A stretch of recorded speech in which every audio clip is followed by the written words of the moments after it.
Hello there. Welcome to a new day, a new Monday, and to the 9th episode of the Deliberate Talks podcast. And all charged and ready to face the blues is me, your host, Dakshin Adyanthaya. And in today's episode, we work towards a more developed mindset restocked with new experiences. So if you're ready to walk the path of an evolved personal and work goal, this is an episode you want to loop into. But as the drill goes, let's start with some cool aspects you least knew about. So, according to the statistics presented by Twin Employment in Training, 36% of employers look for employees who can multitask. 31% of them look for someone who can initiate. 21% of them look for creative thinking. And the other 12% look for something else in a candidate. Now, according to a study from Salesforce, 88% of employees and executives cite lack of collaboration or ineffective communication for workplace failures. And a study from Room to Escape highlights that companies and organizations that communicate effectively are 4.5 times more likely to retain their best employees. Interesting. And now it's time to meet our guest today and understand a little more in depth about communication and work goals. But before that, this is the Deliberate Talks Weekly Podcast, powered by the Pixelated Egg Digital Ventures. Tune in every week to learn something new about digital marketing and entrepreneurship. And now, over to the voice of your host, Dakshin Adyanthaya. Enjoy the show. So we have an interesting guest on the show today who began her career as a journalist and spent more than 10 years in media. She also is an author of 2 books on entrepreneurship, including the bestseller The Wealth Wallas, for which she was recognized with the Young Woman Author Award by the Indian Women Enterprise Awards. Today, she is the founder and CEO of Harappa Education, an online learning institution committed to unleashing the potential of India's graduates and professionals through its unique behavior, science-inspired curriculum framework of cognitive, social, and emotional skills. Here is introducing Shreyasi Singh. Hello Shreyasi, welcome to the Deliberate Talks podcast. Thank you for being a part of the show. Thank you, Dakshin, for having me. Very, very excited. As I told you, I love podcasts, so happy to be a guest on one. Great. Let's start with talking about Harappa Education. Tell me, Shreyasi, where did you see the loopholes as an opportunity for creating an online education business like Harappa Education? And how did you go about executing the entire plan? Gosh, origin stories are always messy. People expect that you would have a one-line answer and you have this eureka moment and everything flows from there. You're a fellow entrepreneur that you'll understand that things are just a bit more organic and genuinely messy, and they take time to emerge. And I think that's happened with Harappa as well. I think over a period of, say, from August 2017 to March 2018, sort of over 7 months of conversations between me and my co-founder Pramad is when sort of the idea of Harappa was seeded. And I won't bore you with all of the conversations we had then. But at the very core, I think the problem that we're very excited about solving and feel like it must be solved is the fact that formal higher education systems just don't give you the entire range of skills that you need to be a successful professional as well as a productive individual out in the world. And that is something that we feel is you almost let people go into workplaces in adulthood without fully equipping them with just the gamut of competencies that they need. And so that's what we believe in and work at Harappa, to say beyond higher education and beyond formal degrees, what are the skills that you need to be a successful person? And that is really the problem we're trying to solve at the very core. Nice. Now let's talk about habits. Your brand specifically talks about 5 particular habits that one should focus on. Let's start with thinking. With regards to thinking, in a space surrounded by creative people and people who love to do something beyond their routine work, you have colleagues who already have a mindset that I am not as creative as that person. How does one unleash that creativity and enhance their thinking process better? So, I think to come to the habits, the five habits that we believe very strongly about at Harappa, the habit to think, solve, communicate, collaborate, and lead. And this is leading yourself even before you can lead others. We feel which is an easy way for people to say that whether you're a public policy person, whether you're a digital marketer, whether you're a software programmer, data scientist, whatever have you, the variety of jobs that people do, the fact is you need to learn how to think, solve problems, communicate, collaborate, and lead, right? And which is why we sort of categorize our skills into these super skill categories called habits. Now, coming to your question on think, I think thinking, I mean, it's sort of one of the most fundamental activities that we do. And unfortunately, we've never really been taught how to think. We haven't been given concepts and frameworks that help us think about the same piece of information from a variety of perspectives and vantage points, right? And I think this point that you said, what you said about creativity is so true. I think for too long, people have sort of almost price themselves out of the creativity game because in class 8, class 9, class 10, they've either convinced themselves that they're not creative and where often they meet, they're not artistic and that they can't paint or sketch or draw or build something tangible, sort of a piece of art. And that process it's shocking and sort of very disheartening to me that how quickly that begins to happen and how quickly people start self-identifying themselves as not being creative. It's similar to how people start feeling like they hate math because they've had a terrible time. Sort of one big thing that we believe in at Harappa is essentially the concept of the growth mindset, right? That a lot of these and the skills we teach at Harappa are as much art as they are science. That of course there are some inherent abilities all of us have been born with, but on the variety of these skills, right? On these cognitive, social, and behavioral skills certainly that we teach, you can learn them. They are learnable, right? They're not easy to teach. That's a different problem. But can you become a better thinker systematically? Can you become a better communicator systematically? And we certainly believe you can. And I think that's very important from a creativity perspective, first and foremost, to give people that confidence, right? And to demonstrate to them that, A, you are more creative than you think you are first, because, hey, guess what? I don't think you fully understand what creativity means. So don't sort of, put yourself out of the vacuum. Second, however creative, innovative, or whatever you are, the fact is there are ways in which you can become more so.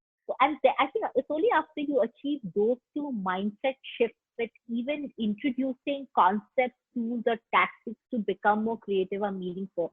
Because if you don't attack those two problems first, that A, this is what it means, and second, that you can continue to become better and more creative, anything that you tell people is not going to happen. So we actually, through the 5 courses we have in a think habit, thinking critically, reasoning logically, decoding others, unleashing creativity, and learning expertly, right? And we feel through these 5 skills, essentially, which boil down to what is thinking critically, just thinking a little bit more deliberately about the information that you access or have access to. What is reasoning logically? Essentially being able to apply emotion and logic together and see where that lands you and not disassociate. For too long, also, people feel like you don't have to reason through emotion. Reasoning is only about logic. Well, that's not true. We are human beings. We're going to also have a lot of emotions to reason through when we make decisions or, come up with solutions. Decoding others. And design thinking professionals will talk about this all of the time, human-centered design and empathy. Just how are you understanding others? And, how are ways in which you can understand someone else better, which is sort of really the universe of emotional intelligence that we focus at, right? And then, of course, some smart creativity angles, and then how to learn. This learning expertly is we have been taught things, right? And we have been taught concepts and we've been taught content. But the most important thing that we should have been taught is we've never spent time on how do you learn? How do you learn to learn, right? And creativity is as much, and again, creativity is not about patent, trademark, inventions. It's not. It is about the power of incrementalism as well, right? And it is about, as much as about doing new things, as about looking at old things in a new way. And for me, that always sort of shifts the way that I think helps people shift the way to say, listen, to show someone you're creative, you don't have to invent. Not all of us will invent things. Second, most inventions are derivative, right? They're always on the back of some work that has always happened. Essentially, even as progress minded, future oriented individuals, they're adding to the body of knowledge out in the world with sort of a special filter that we bring on it, right? And that filter can often be very valuable. So, we really, again, sort of talk about that how can you look at all things in a new way? How can you apply something that happens in digital marketing to physics? How can you apply something that happens in physics to biology? Sort of this convergence of lots of ideas is what we mean by creativity. Sorry, that was a really long answer, but this is a favorite topic. No problem at all. In fact, it's a very valuable conversation. And let me dig in a little more deeper into the habits part of it. Yes, thinking is one part of it. Effective communication is the other part of it. How undervalued is communication according to you? And why should people prioritize in improving it? Even more so in the digital age, communication has become even more important. How are we communicating with each other right now? And whether it's through video calls, audio calls, text messages, LinkedIn posts, emails, all of that, actually, you need to be a better writer and a better speaker than you were ever before. So I think without being able to communicate with the world and being able to sort of, portray your ideas in some compelling fashion, I really don't know what you can get done in the world, right? So as long as you have to work with others and you're not some one genius and a maverick with a machine, and that you can be self-contained in this bubble and you can run the world or your own world or make progress. The fact is, to get anything done, we work with other people. And when you work with other people or partner with other people for anything, the fact is there has to be a flow and a back and forth of ideas, right? How are those ideas told to each other? How do we receive those ideas? It's really only communication tools that can do that. So communication is so critical. And we've spoken about writing and speaking, which is obviously delivering communication, right? Like you delivering communication, whether it is to one more person, whether it is one to few, or whether it is to many people, if you're giving a speech or whatever.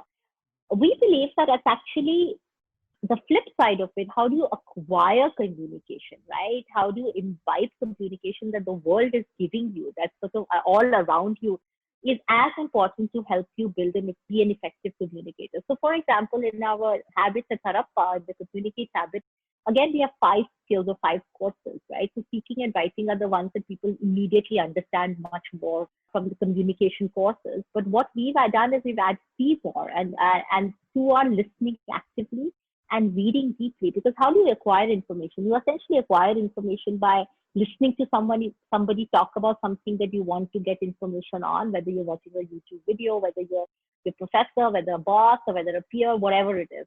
And the other way you acquire information and build cognition really is by reading. So both listening and reading are as critical, first so that you can acquire that information. Speaking and writing are, of course, so that you can deliver what you want to say.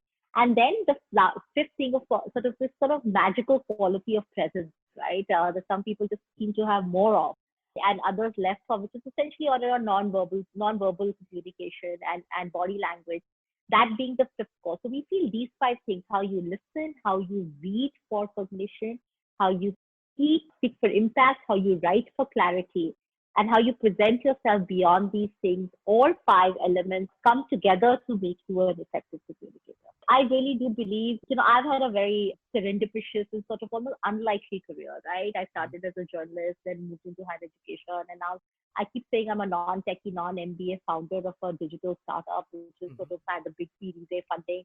I genuinely believe it is my skills as a communicator that have helped me play these different roles, because I can read a lot very quickly. I can write that to myself for clarity.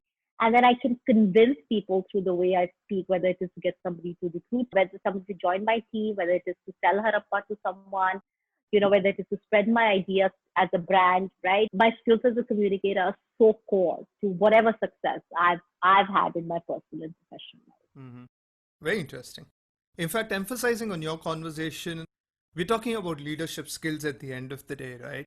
So just like you mentioned about your personal habits about reading and your communication and your other gigs, what about the leadership skills? And there is a plot of horrible bosses that exist almost everywhere. So, what are some examples that leaders need to set when it comes to communication? I think leaders, managers, anybody who manages teams or companies needs to understand that they really operate in a fishbowl, right? I mean, the harsh reality is that when you're leading whatever small team, big team, large company, small company, the fact is all eyes are on you all the time. And I think so everything that you do gets modeled, right? So whether you want to or not, your behaviors are being scrutinized and they will be amplified and scaled, especially within your company. So you have almost no choice but to communicate effectively. So sort of look at the times that we're in. It's a difficult time to be a boss, be a manager, be a CEO, be a leader, however you want to describe that word, right? You need to be able to convince people to work hard even when things are not clear. You need to be able to get people to try new things when you have no idea whether they're going to work or not. All of that really is possible when you're able to communicate where you're coming from. So where you're able to not just give directions of this is what we will do and this is how you should do it, but why am I doing this, right? All of the explaining the why of anything always calls for better communication skills, whether you're trying to say that on an email or whether you're trying to convince people in an all hands or a meeting or a brainstorming. So I think leaders must get very deliberate about communication. Second, I think leaders must get very deliberate about written communication, especially when we're not seeing each other often. The fact is that you don't want everybody on the call, everybody to be on every call all the time. You can't, right? It's not productive. So the way that you can really document team history, institutional memory, is just by being disciplined and adept at written communication. And I feel that just doesn't happen enough. And the lack of written communication also leads to so much chaos, ambiguities, lack of clarity because, everybody understands something else. So I would really urge leaders, especially at this time, to really focus on the frequency and quality of their written communication as a way to set goals, agendas, and to explain their thinking. And I think on their verbal communication, I think leaders almost have no choice and must, how are you able to display and demonstrate some warmth and connection? Because the writing might not build connection, but speaking, sort of hearing somebody's voice and seeing them on a Zoom call or whatever builds connection.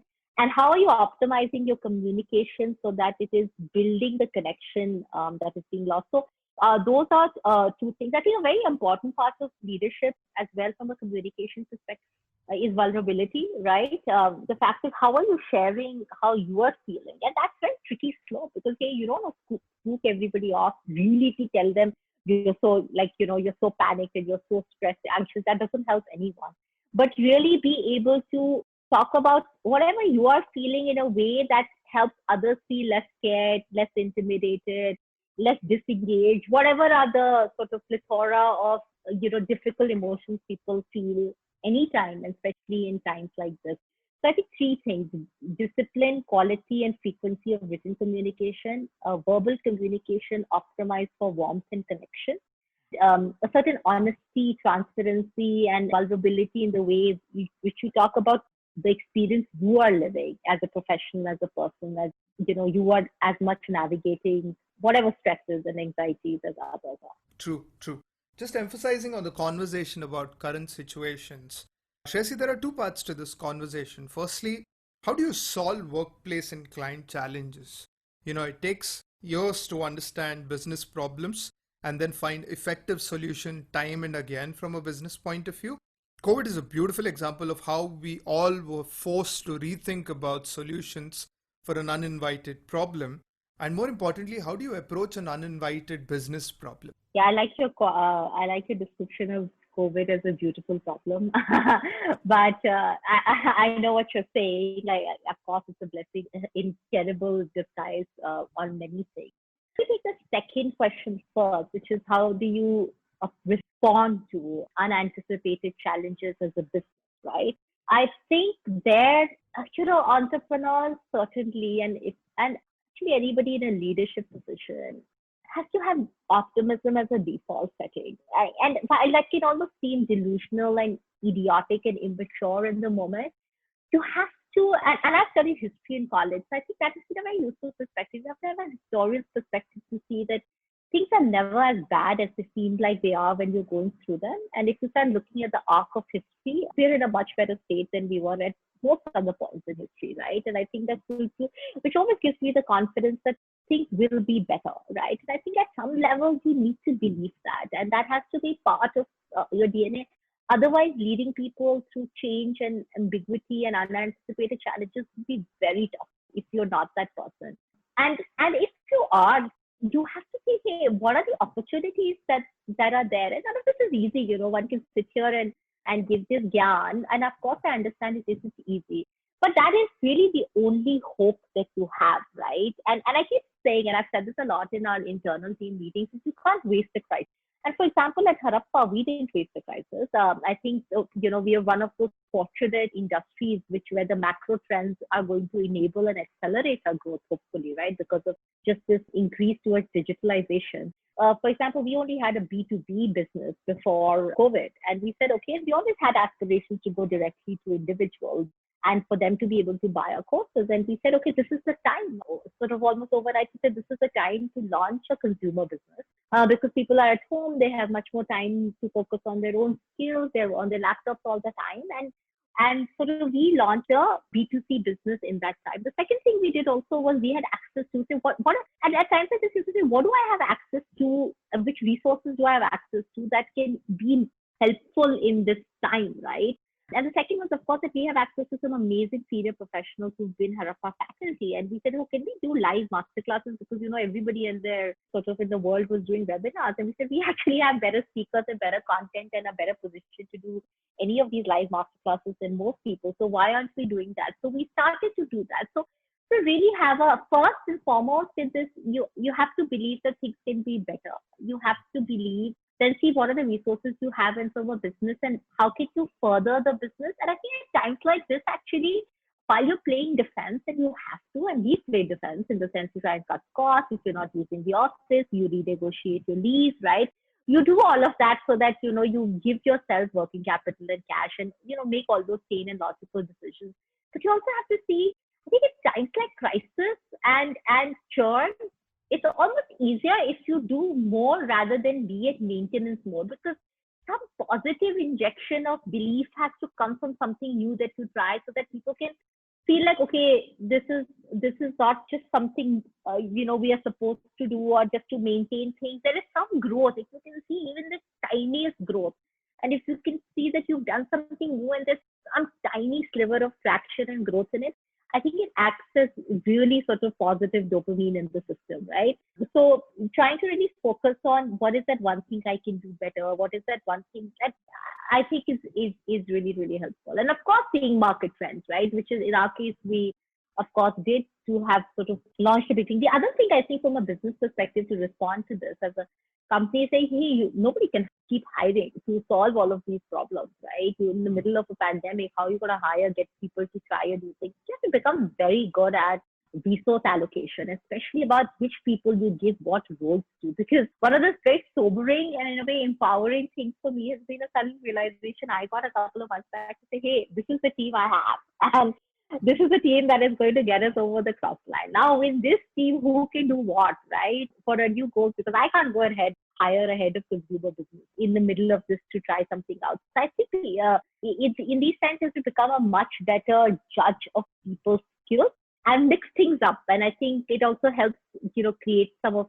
serendipity and people working with each other that happens. So that's what we've done. In terms of a client problem, for example, in our B2B business, right, we know that a lot of corporate revenue, especially on learning and development, which can often be seen as a discretionary spend, would be squeezed out because obviously as they focus on their core businesses. So how can I stay engaged? How can I use this time when maybe actually the learning and development professionals will actually have more time on their hand because they probably have to cut back on a lot of the learning initiatives they were running and certainly won't be adding too many new ones.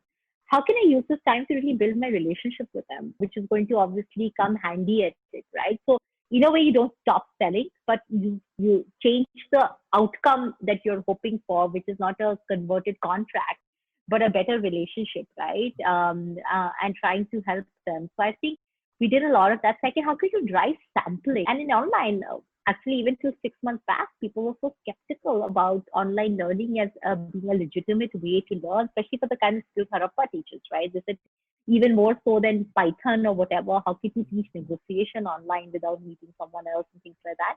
I think we saw that change, and I really used that, especially on the campus space where we also go to universities and partner with them and sell Harappa courses to them.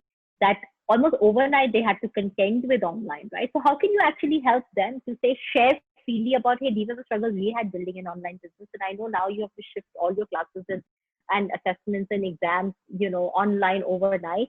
Let us help you, right? So I think in those ways is how we approach other people's problems and sampling. Okay, what are products we can give people for free, which in a way will help us build a relationship with, at least to get a chance to work with them. We have an amazing course that at Harappa we've actually made free all of 2020. I love your listeners to do that course also. It's called Embracing Change, and it was just so resonant of the times, right? It's all about grit and step back and resilience. We made that course free for all of 2020 for anyone, because we said, okay, this is our commitment as a learning institution that's focused on these kinds of skills, and the world has never needed to know how to change more than now. And so let's just use this course to engage in better relationships and help whoever it is that we can. Right. We spoke about effective communication and we also spoke about leadership skills. But in between this also comes something which is a larger picture for team management or client management, which is collaboration. Now, collaboration, be it internally or with new business potential, it's very important for expansion plans. And also, internal collaboration is always a challenge because, in bigger companies especially, you have focused teams or focused skill sets which where you're told what to do and can't explore beyond that in terms of a job profile.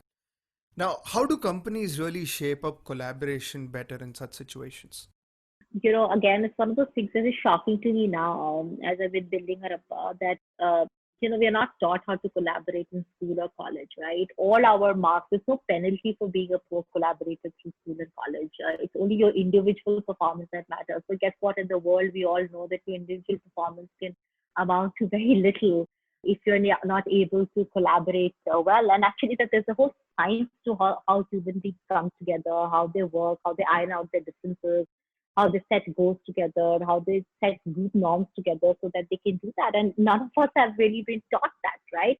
So I think there is just so much science on that one and research around group dynamics, the dynamics of groups of people trying to do anything together, as well as so much sort of institutionalized research on how organizations behave, that one truly boggles the mind that we would not bring that to everyone else, right? So I think to everyone who wants to improve collaboration skills in their teams right now or anytime, this is I think first, obviously, online learning is a great way to do it. Second, it's just such amazing free resources out there if you really wanted to, that people can become better collaborators. Again, this is where we become very personal to say, oh, that person is very difficult to work with. But we don't try and pinpoint to the point of why do I find working with that person difficult? Do I find working with that person difficult because we have such different attitudes towards deadline? I love thrill of a deadline. I want to do everything in the last 24 hours before something is due. That person actually likes being much better prepared and wants to talk out things which I might find excessive analyzing. But that's the way, and actually that friction is why we don't work well together, right? So I think those kinds of conversations to start training people. Again, collaboration is a highly learnable skill. It's a highly learnable concept, and I would certainly encourage anybody managing a team to sign up people on free or on paid courses on collaboration.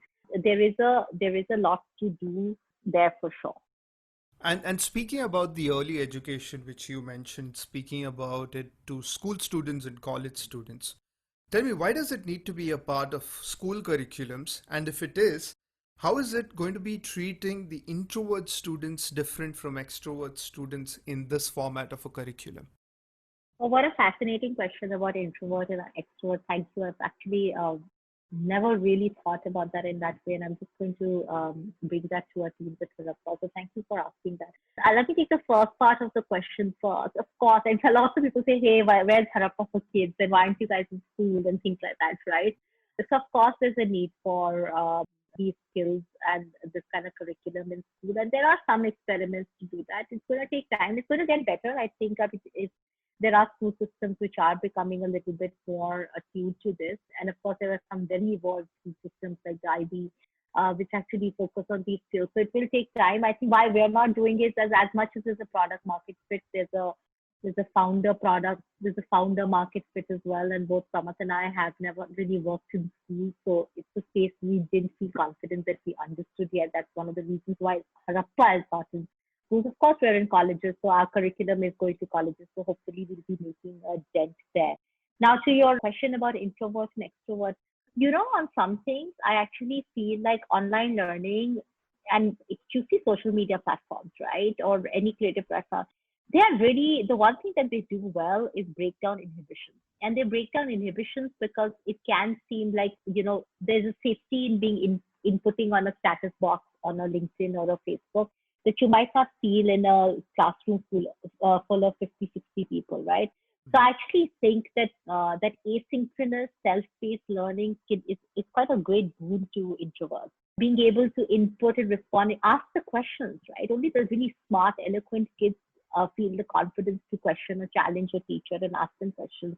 The others don't. In the safety of an async class and with working with the live chat room, I feel like there are actually some very, very rich conversations, especially people who are maybe on the more introverted side can actually have. I think on courses like speaking and presence, right? Imagine if you're already feeling underconfident, and then it's not for every student. The best way to do that is sink or swim, that you feel bad at go and now present in front of 100 people, right?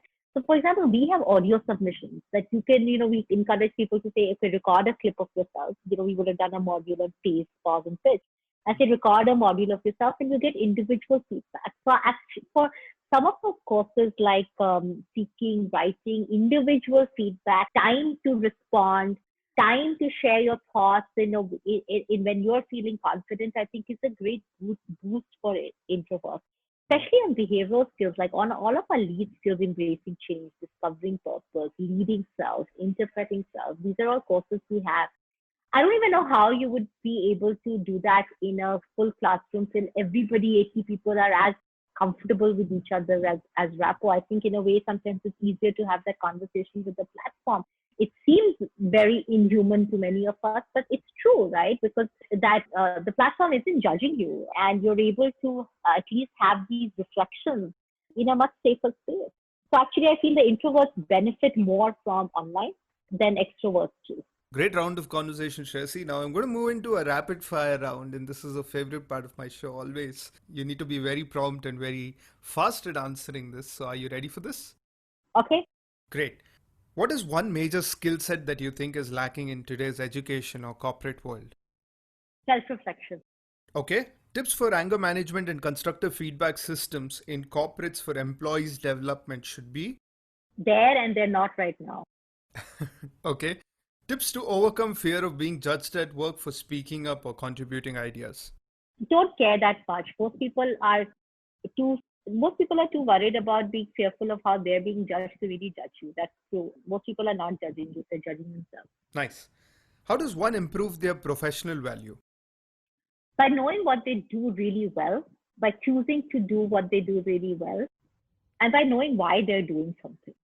Okay. And how does Harappa Education help an individual develop their work skills?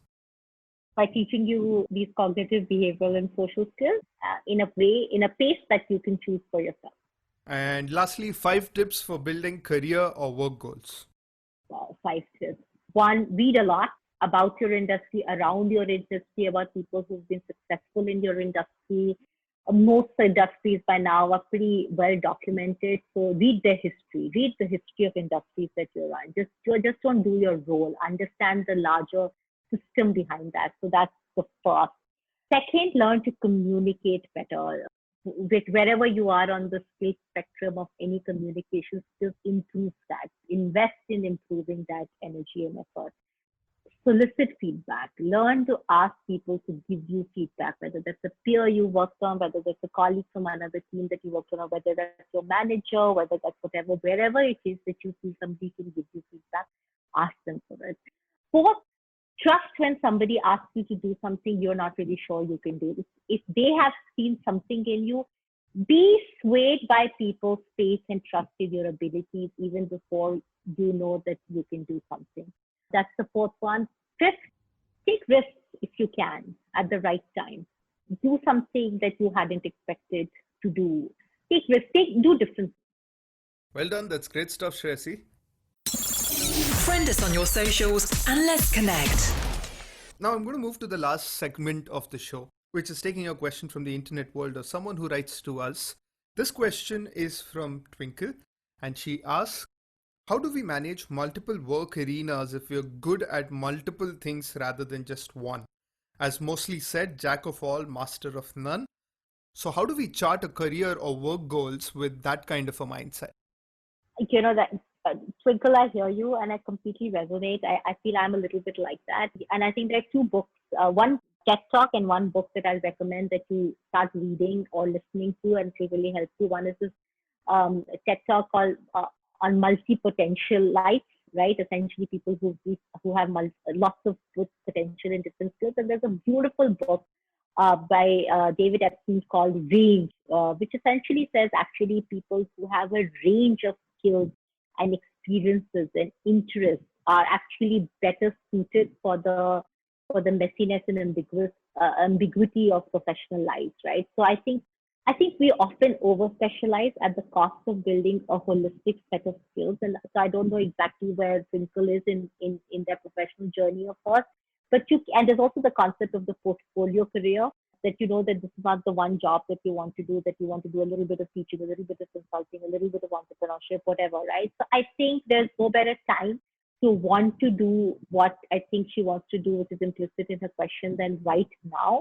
And a portfolio career is a great way to do that. So you do a retainer gig for the stability of the income that you get from it, because all of us have to run our lives in our homes. Then you do something just because of the passion or curiosity of it. Then you do something because it's built for the future and will have great benefits for the future.